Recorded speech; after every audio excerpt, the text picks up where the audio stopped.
9 sotuv yer maydoniga ega bo'lgan uyimizni obzoriga keldik o'rtoqlar. Assalomu alaykum, yaxshimisizlar? Chilonzor Do'mbrobodda joylashgan etib o'tganimdek yer maydoni 9 sotuvni tashkil qiladi. Umumiy o'rinlar soni 3 o'rin, ikkinchi qavat, birinchi qavat va to'liq bo'lmagan podval o'rtoqlar.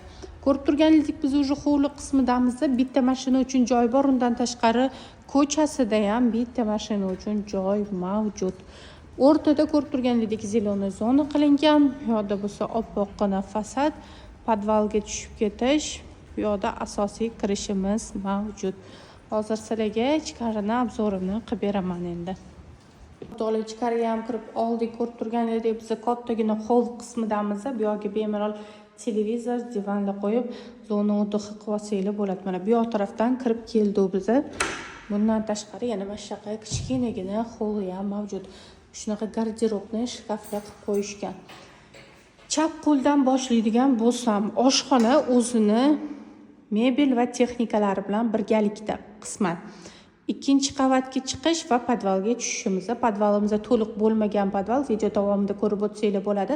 Podvalimizda bitta kotelni va bittagina xonamiz mavjud o'rtoqlar. Undan tashqari bu yoq tarafda zinan yonida bo'lsa, ikkinchi qavat uchun mo'ljallangan umumiy hojatxona bor. Uni yonida bo'lsa, ota-onalar uchun mo'ljallangan yotoqxona o'zini yuvinish xonasi bilan birgalikda. Va albatta birinchi qavatdagi eng asosiy xonalarimizdan bittasi bu mehmonxona hisoblanadi. Mehmonxonamizni ham ko'rib o'tsanglar bo'ladi. Juda ham chiroyli ranglardan foydalanib remontli qilib qo'yishgan.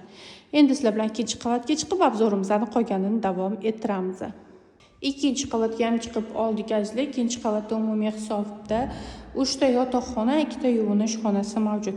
Chap qo'ldan yana boshlaydigan bo'lsam, ikkinchi qavat uchun mo'ljallangan umumiy yuvinish xonasi. Uni yonida xuddi birinchi qavatdagi ota-onalar uchun mo'ljallangan yotoqxona o'zini yuvinish xonasi bilan. Va albatta undan keyingi ikkinchi va uchinchi yotoqxonalarimiz. Bu xonalarni albatta xohlasanglar detskiy yoki spalniy sifatida ishlatishingiz mumkin. Uy to'g'risidagi ma'lumotlarni qaytarib o'taman. Chilonzor Do'mbrobodda joylashgan 2 sotuv почти 9 sotuvni o'z ichiga oladi. Umumiy xonalar soni 5 tani tashkil qiladi. Umumiy kvadratura bo'lsa 240 kvadraturani tashkil qiladi. Yana qiziqtirgan savollaringiz bo'lsa, bemalol pastdagi raqamlarga murojaat qilib, hamma savollaringizga javob olsanglar bo'ladi.